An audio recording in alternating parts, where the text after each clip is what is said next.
So my brain just keeps telling me, make this video, make this video. I am stressed. I am beat. There's goosebumps all over me. Like, what can I do? What's up guys, this is Willie and welcome to another video where I'm going to be talking about the Sonic franchise and what are my thoughts on the current movie franchise so far. I'm not someone who's like such a big Sonic fan. I only play a few games related to Sonic, like Sonic Boom and like even Unfair Sonic. But for me, I'm not someone who is like a big diehard fan of the entire franchise. But I feel like for me, when learning that there was going to be a movie adaptation of the video game, it was kind of interesting to see how they would do with it, especially if they were going to incorporate some of the pop culture into the movies. So I wanted to break this video down into separate pieces where I'm going to first briefly talk through the movies that we currently have so far and any other media that is available. And after that, I should also describe the characters and how I overall feel about them. So let's get right into it. So let's start briefly going through every media that we have so far with the film series, and we start with the first movie, and I think it was very phenomenal. I always love the charm that Sonic brought. I mean, Sonic in general is a character that brings so much interesting humor to it. He always has these really sarcastic one-liners that really stands out to me, even though they can get a little corny, cheesy. I feel like they are pure comedy for me, and I think movies did a decent job trying to incorporate that into the movie as well. Something I like about the first movie is the fact that we really got to see a lot of the backstory with Sonic and then how much he really was immersing himself into the atmosphere of Earth. And his relationship with Tom over the course of the movie was very compelling to watch, and seeing how much their bond really developed. And by the end of it, it was a really impactful moment to have the Wachowskis adopt Sonic as their child, and that was really great. And I think it really fulfills a really good start to the foundation of this little movie series. And on top of that, let's talk about the Robotnik and the actor who played it, Jim Carrey. And boy, did he do a phenomenal job with him. He is someone that I think was able to perform as Robotnik's character really greatly, and making that character not come off as an afterthought, giving his character a lot more zany and energy that really resonates with the audience. And it goes without saying that we should all remember the time that fans single-handedly got a movie to change the design of a character after seeing the bad look of the original Sonic model. Oh, that just looked hideous, and nothing that appeals to the aesthetic that resembles anything that Sonic would look in the real world. It's now illegal. So it's great that the feedback and reception was able to get the movie makers to change the model, and its redesign looks way more appealing. And I think this is a lesson that many future movie adaptations can reflect on, is that fan reception can help shape your movie to be much better from the aesthetical lens. And then we got the second movie, which I'm be honest, it's equally on par with the first movie, decent enough, but I also do like that we're now introduced to more of the Sonic characters. Tails would be the next character. If you don't know, Tails is my personal favorite because I really relate to him a lot, so that's why I was stoked to see the appearance of Tails. Although, I will make a nitpick. I don't really like how minimal of a role he got. It felt like very substantial, and he didn't really get much of actual significance besides just being a character to add to a dynamic with Sonic. Considering he does not have much screen time, it does kind of sour me a bit about what they did with Tails. But either way, I do think that they gave some time to glean on his character, and I would want him to have much more of a bigger role down the road. So we'll see where this movie series goes from here. And also in the second movie, we are introduced to Knuckles, who started off as obviously the anti-hero to Sonic, but eventually after seeing Robotnik just betray him, it does allow Knuckles to start teaming up with Sonic to take down Robotnik, and they do so. And that's when the Wachowskis adopt both Tails and Knuckles into their lives, and it's really nice to see how movies are really trying to adapt with the story of Sonic and how his team formed. And also that leads us to some spin-off medias that I should now acknowledge next. We have Sonic Drone Home, which I think was pretty good. I really like the humor that was brought there. It was something to enjoy the action involved. And that leads to the Knuckles spin-off, which, full disclosure, I am currently watching right now for the first time, and I will be making a video review, which will literally be the next video after this one, so keep your eyes out for it. Anyways, now we get to the third movie, which you might as well just say, looking at that one meme that I saw online, that is 100% correct. The third movie blew our minds. I really like how it introduced a very fascinating moral, how you shouldn't let the pain change who you are. And that was something that I mentioned in my Kelsey's video, how I don't want some certain situation unpleasant for you to change who you are. And I think the movie does an excellent job really adapting that moral and incorporating not only into Sonic's life, but also Shadow, who was that movie's somewhat villain in a way. We also get a nice backstory with him and Maria, and I think they did a good job, despite how brief it is, to really represent the strength of their relationship in just short sequence. And I do really think that that's why it made things a lot more interesting to see how Shadow was willing to adapt himself after this.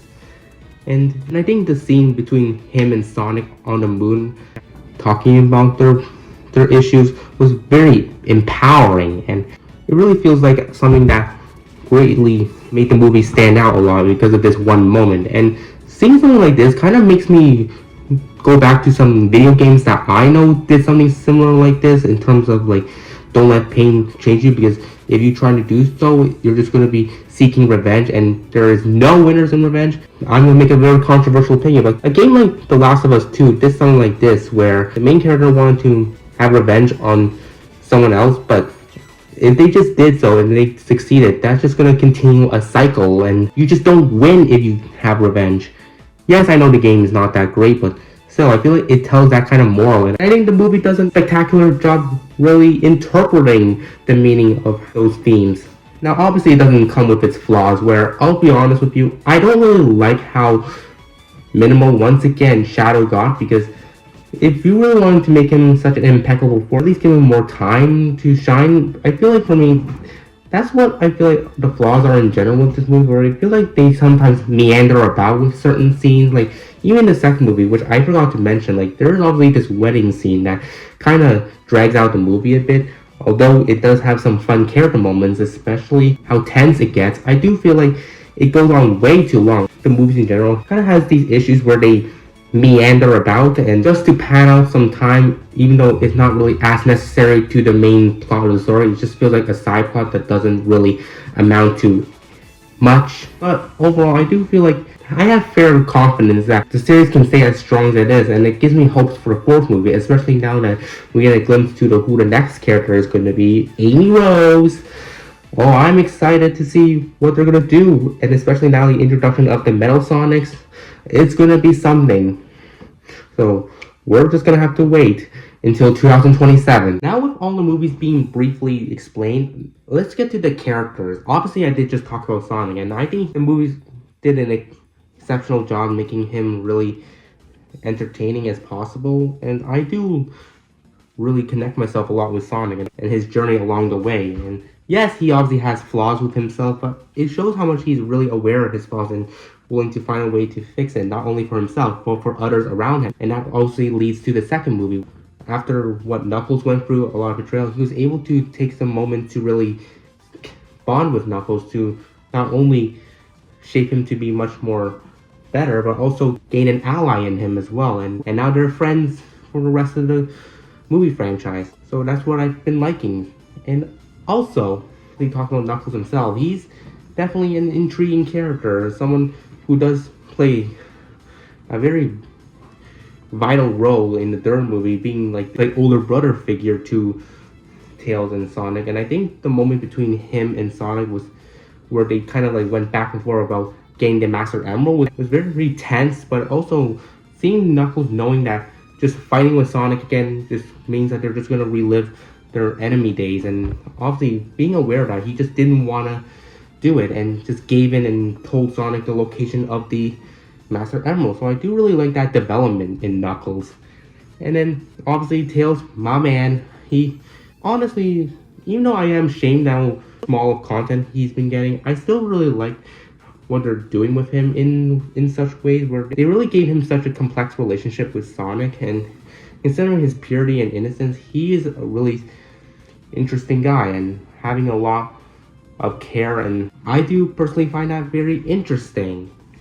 Obviously, we have Tom Wachowski and Manny Wachowski, the couple that would adopt Sonic and eventually his friends. Oh, they are wonderful. I mean, Tom in general is just such an interesting character who really had a strong bond with Sonic, and I think his relationship with Maddie as well is definitely very effective, as we know his sister-in-law Rachel just for some reason just doesn't like him, and seeing how she's trying to manipulate Maddie to just divorce him and Maddie disagreeing really goes to show how strong a relationship he has with Maddie, and where she doesn't even want to break away with him despite her sister's protest. And I'll be honest with you, in the second movie, it felt very contrived how their relationship was just fixed despite not having any sort of foundation or setup in the first movie. Just instead, just ending off the movie with Rachel still being tied to the chair.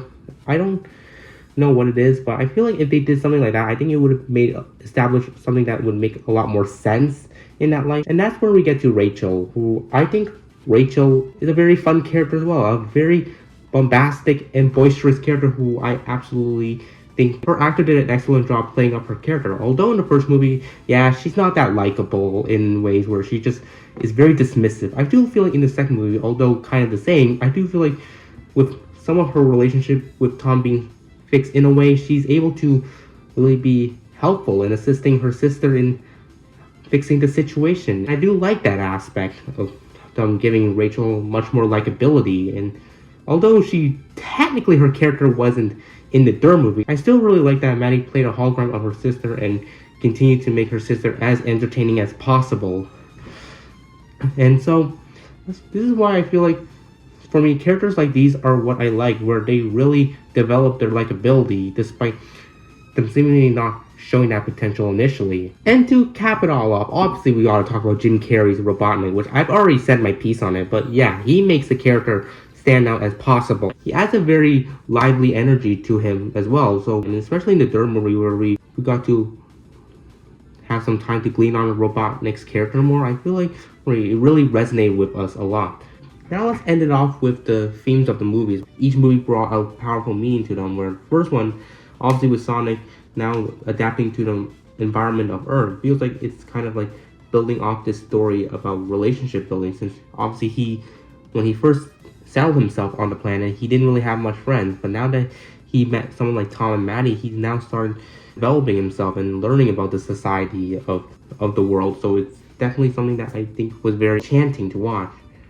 And then the second movie feels like it really introduced more like the teamwork side of things. Sonic started working with someone like Tails and then Knuckles eventually after that Echidna got betrayed. So it felt like something really elaborate on the concept of teamwork, especially with these three now working together to take down Robotnik. And I enjoyed that. And then we obviously had the latest movie so far, and it brought something much more captivating, and that is talking about pain. And it discloses the story about pain changing you and how that can really affect others. And seeing how that's the theme of the movie being really played out, I think kept me thrilled to see what would happen. And I do think that one moment on the moon between Sonic and Shadow was, like I said, very empowering and speaks to a lot about the issues with what pain can do to you, and you to be very vengeful, and the result of vengefulness can only destroy for others and you not recognizing those consequences. So they really played into that theme effectively, and it's really satisfying how they were able to culminate it by the end. So I think this third movie really stood out with its theme the best. And so the final question is, would I even recommend Sonic movie franchise? I definitely would. I definitely think it's something that is unique in its own right, and I feel like a movie adaptation that does so greatly in its own right. And if you feel compelled to watch it, I definitely say you should. And so with that, my opinion with what Knuckles would say. Approved! With that, I appreciate each and every one of you tuning in to watching me briefly talk about my thoughts on the Sonic movie franchise so far. And like I said, I am currently watching the Knuckles spin-off, and that review video will be coming next. And then I'll share my detailed thoughts on that series. So thanks, and I'll see you all in the next video.